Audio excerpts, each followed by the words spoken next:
उत्तर प्रदेश की चंदौली लोकसभा सीट अपने राजनीतिक इतिहास की वजह से हमेशा सुर्खियों में रही है। कभी यहां कांग्रेस का किला इतना मजबूत था कि समाजवाद के पुरोधा कहे जाने वाले डॉक्टर राम मनोहर लोहिया भी उसे नहीं भेज पाए थे, जबकि इधर कांग्रेस जो है वो कई दशक से अपने अस्तित्व की लड़ाई लड़ रही है।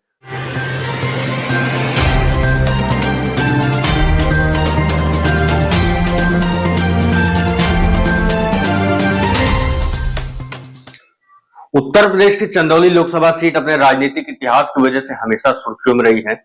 कभी यहां कांग्रेस का किला इतना मजबूत था कि समाजवाद के पुरोधा कहे जाने वाले डॉक्टर राम मनोहर लोहिया भी उसे नहीं भेज पाए थे, जबकि इधर कांग्रेस जो है वो कई दशक से अपने अस्तित्व की लड़ाई लड़ रही है। मतदाताओं द्वारा सभी दलों को बारी बारी आजमाने से पहले आम चुनाव से लेकर अब तक के जो परिणाम है वो अप्रत्याशित आते रहे हैं। राजनीतिक पंडितों की माने तो यहाँ की जनता कब किसके पाले में चली जाए कुछ कहा नहीं जा सकता। किसी चुनाव में जातिगत तो किसी में राष्ट्रीय मुद्दे जो है वो हावी रहते हैं। पिछले दो चुनाव का इतिहास देखें तो दो चुनाव से लोकसभा में चंदौली का प्रतिनिधित्व भाजपा के डॉक्टर महेंद्र नाथ पांडे कर रहे हैं और जीत की हैट्रिक लगाने के लिए इस बार के लोकसभा चुनाव में भी भाजपा ने एक बार फिर उन्हीं पर दांव लगाया है।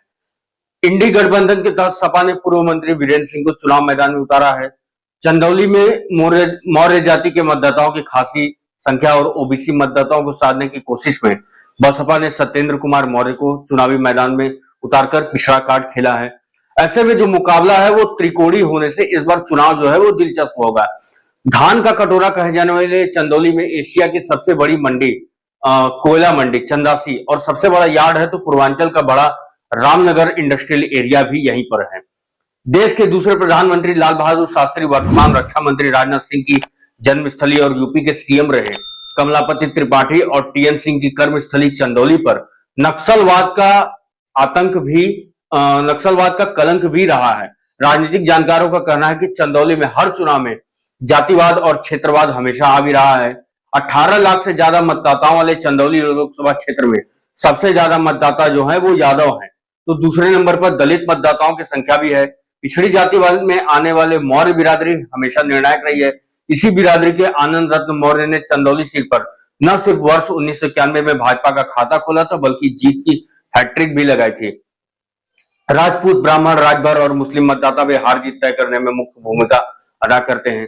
यहाँ पिछले एक दशक से भारतीय जनता पार्टी का कब्जा है। 2019 के चुनाव में भाजपा प्रत्याशी डॉक्टर महेंद्र नाथ पांडे ने सपा बसपा गठबंधन के उम्मीदवार को हराया था। वहीं इस बार भाजपा की जो शाख है वो सपा कांग्रेस और इंडी गठबंधन के घटक दलों से सीधा मुकाबला होगा। वहीं यूपी में लंबे समय से अपना अस्तित्व ढूंढ रही बसपा भी इस बार पूरे जोश से चुनावी मैदान में उतर रही है। राजनीतिक समीकरणों पर यदि गौर करें तो यूपी में बसपा पूरी तरह से डीएम समीकरण यानी दलित मुस्लिम समीकरण पर फोकस कर रही है। वहीं इंडी गठबंधन ने इस बार भाजपा प्रत्याशी को चुनौती देने के लिए भी रणनीति बनाई है। इस बीच चुनाव में एक दिलचस्प बात यह भी निकल के आ रही है कि एक दशक से सत्ता पर काबिज भाजपा जहां जनसंपर्क कर केंद्र और राज्य सरकार की योजनाओं को जनता के बीच पहुंचाकर वोट बैंक साधने में लगे हुए हैं, वहीं दूसरी ओर चंदौली में इंडी गठबंधन के किसी बड़े नेता द्वारा किसी भी तरह की जनसभा न करना भी एक चर्चा का विषय बना हुआ है। हालांकि इस बीच खबर यह भी आ रही है कि अखिलेश यादव और नरेंद्र मोदी सभा कर सकते हैं। राजनीतिक पंडितों की माने तो इस बार चंदौली में मुकाबला काफी दिलचस्प होने वाला है।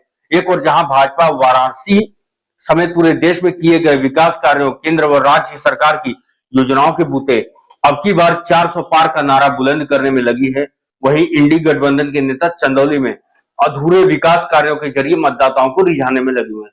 खैर राजनीति का ऊंट किस ओर करवट लेगा ये तो 4 जून को ही पता चलेगा, लेकिन 5 चरणों के चुनाव के बाद यहाँ की जो सियासी हलचल है वो तेज हो गई है।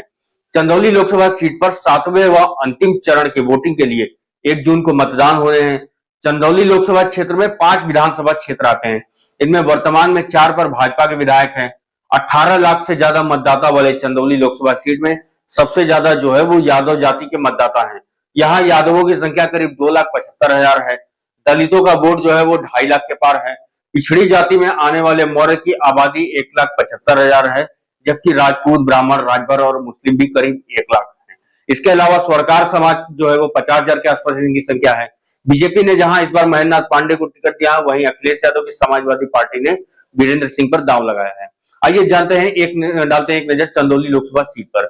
1957 में त्रिभुवन नारायण सिंह भारतीय राष्ट्रीय कांग्रेस, 1959 में प्रभु नारायण सिंह सोशलिस्ट पार्टी 1962 में बालकृष्ण सिंह भारतीय राष्ट्रीय कांग्रेस, 1967 में निहाल सिंह संयुक्त सोशलिस्ट पार्टी, 1971 में सुधाकर पांडे भारतीय राष्ट्रीय कांग्रेस, 77 में नरसिंह यादव जनता पार्टी, 1980 में निहाल सिंह, 84 में चंद्रा त्रिपाठी कांग्रेस, 89 में कैलाश नाथ यादव जनता दल, 91 में आनंद रतन मौर्य भारतीय जनता पार्टी, 96 में फिर से आनंद रतन मौर्य भारतीय जनता पार्टी, 98 में भी तीसरी बार भारतीय जनता पार्टी के आनंद रतन मौर्य, 99 में जवाहरलाल जायसवाल समाजवादी पार्टी, 2004 में कैलाश नाथ यादव बहुजन समाज पार्टी, 2009 में रामकिशन यादव समाजवादी पार्टी, 14 में महेंद्र नाथ पांडे भारतीय जनता पार्टी, फिर पुनः 2019 में महेंद्र नाथ पांडे भारतीय जनता पार्टी। यानी अगर हम यहाँ के इतिहास को देखें तो कहना गलत नहीं होगा कि यहाँ के मतदाताओं ने बारी बारी से सभी दलों को जीत का स्वाद चखाया है। लेकिन इस बार का जो 2024 का जो लोकसभा चुनाव है, यहाँ मुकाबला जो है वो काफी दिलचस्प होने वाला है, क्योंकि यहाँ विकास, जातिगत और तमाम ऐसे जो समीकरण है वो पूरी तरह से हावी हैं, और वो किसी एक दल पर नहीं, वो सभी दल इन सारे समीकरणों को साधने में लगे हुए हैं। खैर, वोटर्स किसके पलड़े में ज्यादा वोट करेंगे, किसके पलड़े में कम वोट करेंगे, इसका पता जो है वो 4 जून को लगेगा। लेकिन एक अपील हम भी करना चाहते हैं कि 1 जून को इस प्रमुख लोकसभा सीट पर चुनाव होने हैं, तो लोकतंत्र में अपनी भागीदारी सुनिश्चित करने के लिए वोट जरूर करें। धन्यवाद। मेरा ये चैनल सब्सक्राइब करें और मेरे हर अपडेट आपको मिले, इसके लिए बेल आइकन जरूर दबाइएगा। आप सभी को मेरी ढेर सारी शुभकामनाएं।